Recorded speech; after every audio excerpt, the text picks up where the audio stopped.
My next guest is Dr. Stephen Weber. Stephen serves as the Associate Superintendent for Teaching and Learning in Fayetteville Public Schools. Prior to his arrival in Fayetteville, Dr. Weber had more than 20 years of experience in public education. He served as the Executive Director for Curriculum and Instruction with the Chapel Hill-Carrboro School District, or City Schools in North Carolina. And during his career in public education, he has served as a teacher, assistant principal, principal, director of secondary instruction, and executive director of curriculum and instruction. Dr. Weber serves on the executive cabinet for Fayetteville Public Schools and provides leadership by working with teachers, administrators, and staff. Dr. Weber joined Fayetteville Public Schools in 2016. Welcome to the podcast. Thank you so much. Well, I'm glad that I was able to connect with you and invite you on the podcast because I've been following your writing for a while. We've been connected on Twitter as well, but we'll talk about that a little bit later on the recording. Let's start out with the question I ask everybody. Tell me about a time when you were in the trenches and managed to crawl out. There have been several times throughout my career with highs and lows as a teacher, as an assistant principal, and as a assistant superintendent. But this past year had to be one of the most challenging, I think, at every level for everyone involved. So we had to pivot, as most school districts did. And at that point, all central office staff and all teachers were at their home. So there was no communication unless it was a phone call, a text, or Zoom. And so that was very complex. And it was a challenging time in education to try to navigate that. None of us had ever been given a playbook or a blueprint for that in grad school. And our teachers were definitely navigating change on a day by day, if not hour by hour basis. Some of it was experimentation by fire, and some of it was trial and error. But through it all, we were able to continue with school and continue to teach students, sometimes virtually, sometimes in person, and other times in a hybrid setting.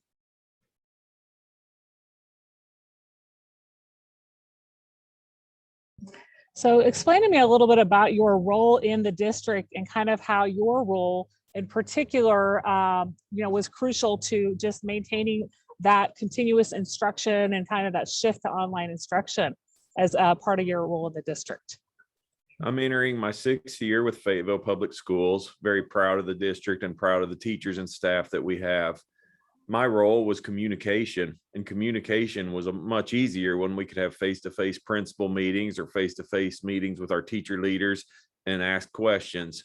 But when we had to shift and that was turned into non-face-to-face meetings, it made it difficult for anything from deciding what every student should know and be able to do to deciding common formative assessments, grading practices. But we also were reverting to basic human needs such as food for students, healthcare, finding ways to get students what they needed. Hotspots were very important for students who could not access the assignments via video or via Google Classroom. So we started thinking in ways that maybe we should have been thinking all along, but it put a big spotlight on equity, poverty, and other needs that are just basic human needs. So our teachers rolled up their sleeves and did whatever it took to meet the needs of learners during that time. But communication definitely was a challenge. And good communication is easy. I would say what we were able to build off of our foundation, we had some strong curriculum documents and we had some strong technology integration. And we also had Fayetteville Virtual Academy.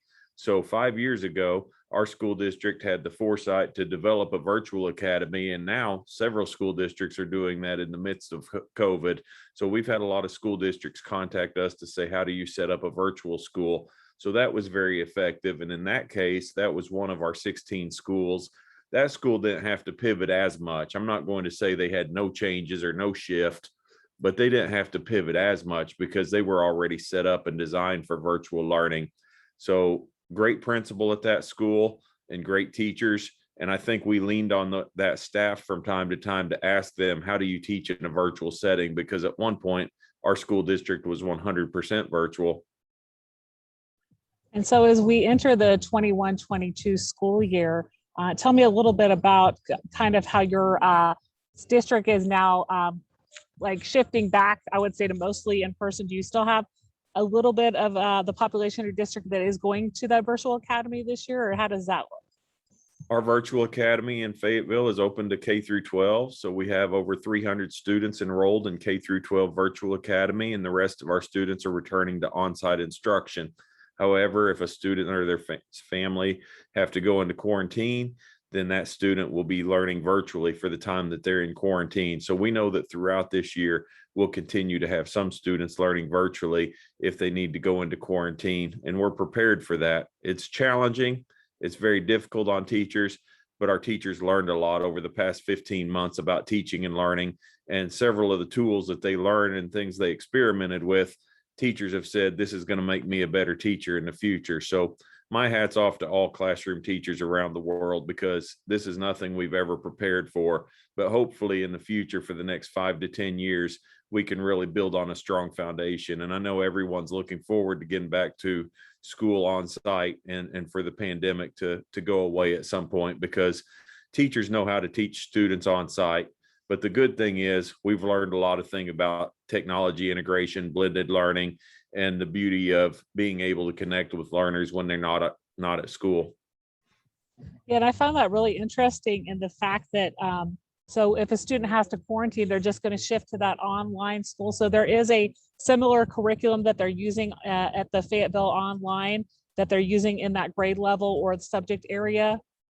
There is a very similar curriculum that they use, but we will not shift our students to that school. They will stay with their home school this year. So they would stay with their home school, and their learning would be virtual. Okay, yeah, that is, I think that's a great option, because in Colorado, we're not really offering, if somebody has to quarantine, any virtual, I think they'll just be doing like asynchronous Google Classroom instruction. Most districts here as well do have some type of an online academy, but that's like a separate enrollment if you were to go to that. So, and could you tell me a little bit about the size of your district? And also, I thought was interesting in the pre-chat, just kind of the population. You have a lot of college families and people that work at the university as well. Yes, we have nearly 10,500 students in Fayetteville Public Schools, and we have 16 schools, one of them being Fayetteville Virtual Academy. It is in the same city as Fayetteville, University of Arkansas, Fayetteville, Arkansas. And so it is a university town, as you referenced. We have several university professors' children. We also have children of parents who move here to go to school or grad school. And we also have families who move here from all over the world. We're located near Tyson, J.B. Hunt, and Walmart. So there are some major corporations in Northwest Arkansas that bring families in. And this is year in, year out ranked one of the top 3 communities or top 3 cities in America to live by different magazines and organizations. So it is a growing population. It's not as big as a Chicago or a Dallas or a Memphis, but it is a growing area of the state, and we're very proud to be here and proud to serve all of our students. One thing I wanted to mention besides academics is social and emotional learning. During the pandemic, even before the pandemic, we'd been talking about SEL, but I think the need for SEL is more clear than ever before to all teachers and administrators in our district. And we found ways to reach students' needs, but just that human connection of the teacher reading a story on Zoom to their children, or that human connection of the counselor talking to a group of elementary school students while we were in 100% virtual, that human connection of an adult, a trusted adult who the students can go to and ask questions and learn from, whether it's the librarian, the counselor, or another staff member.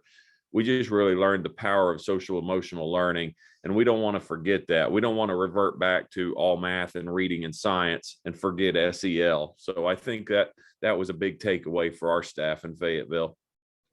And so as your staff prepares to start school, or maybe you've already started, have they gotten some additional training and resources on SEL? I know we have the counselors that, are well prepared for that, but any new staff, have they gone through anything to, so they're well prepared for handling any challenge that some of these students will come back to school with? As far as curriculum goes, we are utilizing Choose Love for our K through 6, and we're using a program called Habitudes, a national program for our secondary schools. In addition to those 2 programs, we use Second Step with several of our elementary and middle school counselors. And in addition to those programs, we just want social and emotional learning to be embedded throughout the school day. How do families feel when we answer the phone? How do students see two teachers when there's a high level of frustration due to COVID interacting with each other in the hallway? How are students treated whenever another teacher from a different classroom sees them in the hallway? So we want to model social emotional learning, but we also have these programs and curricula which will guide our teaching and instruction. And Arkansas also has a great program called Guide for Life, and we're currently embedding Guide for Life into our K-12 programs. And Guide for Life is something that's available online. Anyone could click and see it at the Arkansas Department of Education. And Guide for Life is another resource that all Arkansas educators are using for social and emotional learning.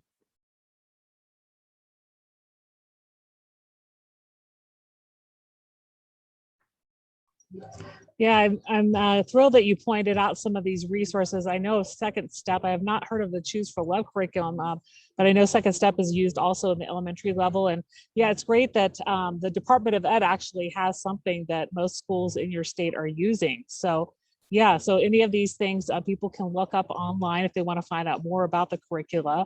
Let's talk a little bit about how I found you online. So you have the Twitter handle at Curriculum Blog. So tell me a little bit about how that Twitter handle came about and why you chose that Twitter handle. It is a little funny. It makes people laugh from time to time. And my own two kids disowned me when I started calling myself that on Twitter. But when I started Twitter in 2008, you had people like Bill Ferreter and Steven Anderson, and they had thousands of followers, and they had nicknames. And it may be related to teacher leadership or technology integration, or it may be related to the classroom grade level that a teacher taught. So a lot of people in 2008, 2009 had a different name than their name. And so I thought I need to have a name, and I'm not currently in the classroom. I'm not currently a principal or an assistant principal. What could I do that would be broad enough that would capture my message? At the same time, I had spent 2 years developing a blog, and it was called Curriculum Blog. And the main focus was K-12 curriculum design, unpacking standards, curriculum alignment, curriculum leadership type topics. So I wanted to align my Weebly account or my website with my Twitter account. And so I was just trying to do some branding there at the time. And since that time, that's gone away. And you and I connected through Teach Better. So now I'm doing quite a bit of blogging on Teach Better, and I'm about to unveil a new website, which will be my own website with my own blog, where I have several articles that I've archived or written over the years, including some new ones that are coming out this fall. So I enjoy blogging. And it may sound silly, but I was just trying to kind of follow the people who were already doing something. And it's worked well for me, because I think when people see curriculum, they say, oh, that's what I do. I'm a teacher leader, or I'm an 8th grade science teacher. I'm a superintendent. So I think when people are looking for something that's education, they know they'll go there and they'll find something that's related to K-12 curriculum. So curriculum, and it's evolved over into leadership.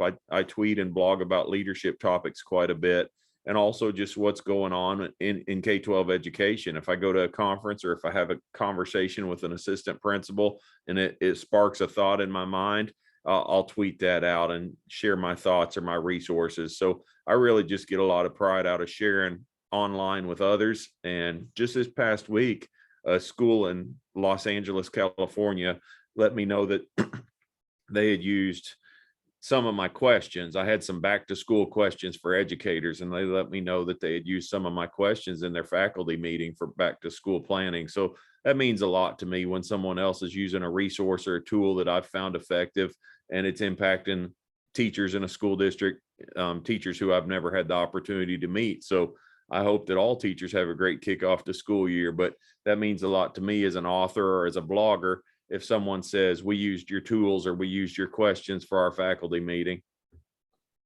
Yeah, I think that's great when you're able to hear back about the fact that somebody was using your materials, right, in a different state or in a different country. That, that really, makes you feel good when that's being shared out. And that's kind of why we put that information on the website. So yeah, you mentioned that you're now blogging for Teach Better Team, but you told me in the pre-chat a little bit that you were working at ASCD Edge, and that now they closed their site. So you had a significant amount of blogs up there, and are you moving those blogs then to your website that you're launching soon, or? Do you still have Yeah. those blogs somewhere? Yes, ASCD Edge really gave me confidence as an educator and as a writer. As I was working on my dissertation, going through grad school at East Carolina University, I would frequently stop because that was a different type of writing style, and I would write a blog. I was reading all these articles and research, and I would write a blog. And at one point, I had thousands and thousands of followers on some of the blogs with ASCD Edge, but ASCD decided to go in a different direction, and they took that blog down for all bloggers. It was open to anyone who was a professional educator around the world and an ASCD member, and they took that down. And I did save and archive those blogs. So I'm not going to put everything back up. Some of it's not current anymore, but I have saved some of the top blogs or some of the ones that were reviewed the most or read the most by other educators. And I do plan to share those on my new website, which is coming soon. I hope it'll be out in the next 3 weeks, but I'm very excited about sharing articles that I've written in the past along with some of the new ones. And it's just how I met you, and it's how I've met several educators. I have friends who are educators on Voxer, and these are people who I met through Twitter chats or I met through following their blog. And a lot of times you'll go to a state or national conference and meet somebody in person for the first time, but you feel like you already have a connection with them because of social media. So that's really changed from when I was a first year teacher. As a first year teacher, I was get really excited when ASCD Educational Leadership Journal would come to my mailbox at my house, and I'd read articles, and there was no way to connect with other educators or talk about the articles. But I was excited that I had, people investing in me, or that I could read current research in K-12 education. And so it's really changed now to where you can talk directly to the authors, or you can talk directly to educators in other states like we are today, and you can share ideas and you can connect, and they can say, this is what we're doing in our school. And then you can take that back and use it in professional development with teachers or administrators here in Fayetteville. So being a connected educator is much different than early in my career before Voxer and Twitter and blogs. And I really value all of the different people who have invested in me through social media. Yeah, you made a couple of good points I wanted to just piggyback on. And, I really like that point about, meeting those people in person. There's a lot of people over the summer, that are posting social media posts that they haven't either seen somebody, for a year and a half, and now they're going to that in-person conference, or they're meeting somebody for the first time that they connected with online. So that's really special now that, you develop a relationship with somebody through Twitter or through these online Zooms or groups that you're in. And, like you said, it's changed, it's evolved so much in the past, even just 10, 15 years since you started Twitter.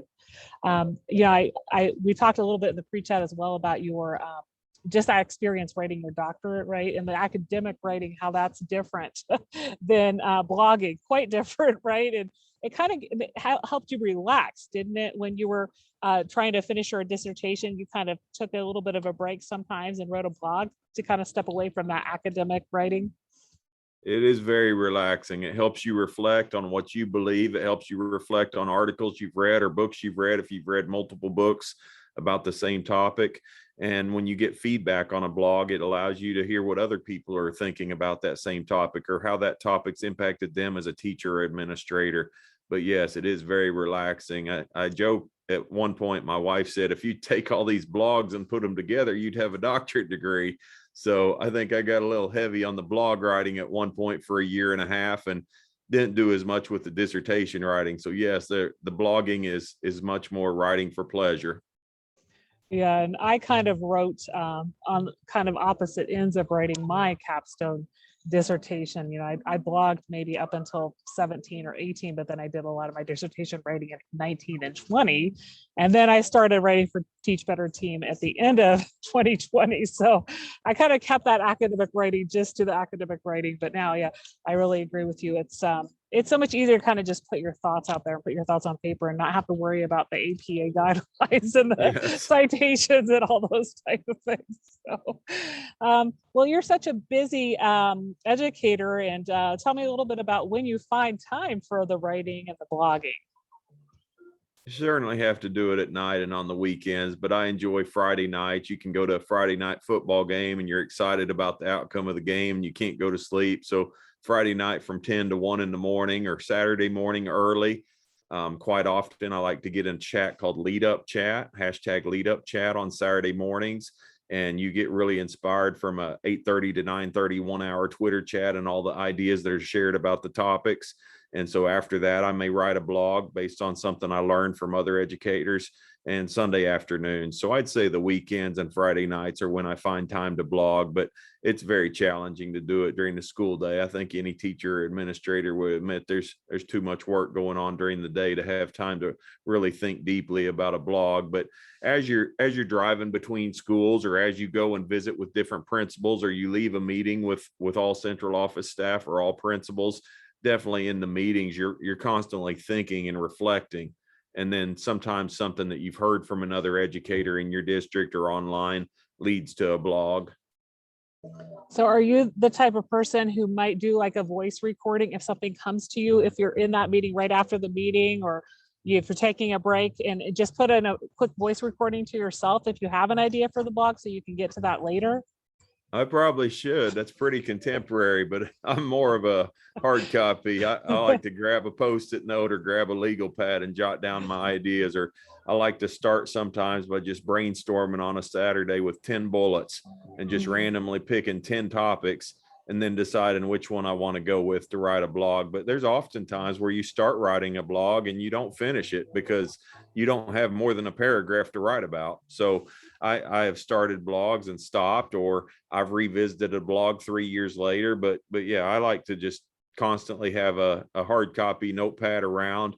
And when I get that good idea, I like to jot that down. Or if I hear a quote, sometimes a quote at a conference or online. We've had a lot of webinars this past year in lieu of conferences, but a quote from an author or presenter will trigger a blog. Yeah, I find that so interesting. Like I've gone to a lot of webinars as well. And that's also something I could think about, maybe taking quotes from that. I often just think kind of reflecting on something that's happening, whether it be the start of school or connecting with students as they enter the classroom, those type of things. And I usually base my blog post off of that. But you told me a little bit, about the fact that you write several drafts for your blogs, and that's why sometimes some of them might not get published. But then I did see at a time, I don't know if it was February or April, there were like 10 blogs published that you'd written like within the course of like a week or two. So sometimes you send a lot of blogs at once, and sometimes you just sit on those drafts and kind of. I had a lot of blogs that I wrote last summer and last fall, and Teach Better didn't start publishing them until later. So they were kind of sitting on them, but I don't want anybody to think that I wrote 10 in 1 week. So I had a lot over the course of 3 months. And I think at the time that I got on as a writer, they had a lot that were already in the queue and they didn't have room for it. So eventually I kind of was able to get into the rhythm or get into the system to where I could get one a week or one a month. And they did at first post quite a few at the same time. But a lot of my friends asked me that, how do you write so much? And those had been in there for about 7 months, just waiting. But it's always exciting. I woke up this morning and it said, your post on Teach Better is posted online. And, it's kind of exciting to wake up because you may write it 3 months ago. So it's exciting when you wake up and get the email alert that it's posted today. So I like that. That's a good feeling as an author to know that your work's being published. Yeah, no, I agree. And I see how that is. Sometimes you do put in something and, it doesn't get published right away. So, and then like I wrote a couple of things maybe 5 weeks apart or so, and they both got published within 3 days of each other. Right. So just based on the topic sometimes, I think too, but some are more relevant than others to publish at a certain date. So I think they do that. I think Teach Better looks at the topic and they may find 5 or 6 authors and then clump that together on a certain day or a certain week. So I think sometimes it doesn't mean your article's bad. It just doesn't fit this month's theme. Well, it's been a pleasure chatting with you on the Out of the Trenches podcast today. Out of everything we talked about today, what's one thing in particular you'd like listeners to remember?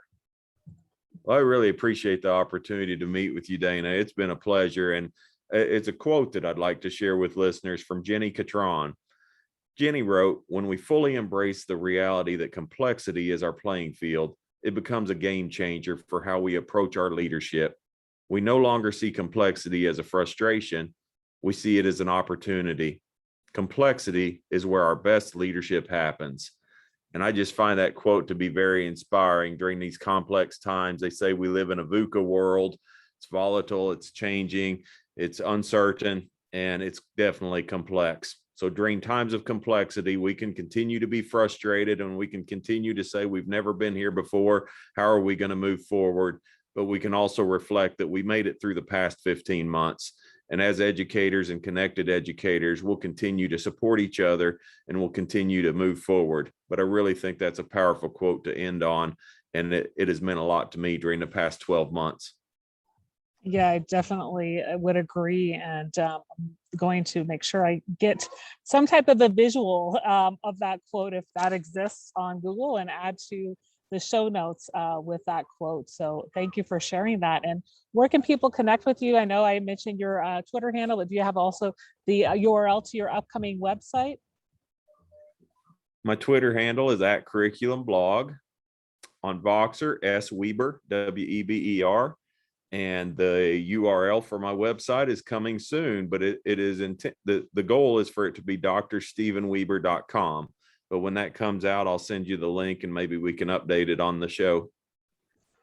Sounds great. Well, I look forward to visiting that new site and seeing some of the older blogs that, we'll be able to revisit and see, the relevancy today. And I thank you so much about sharing about your experience just writing and, being a connected educator. Thanks so much for being on the Out of the Trenches podcast today. Thank you. Have a great school year.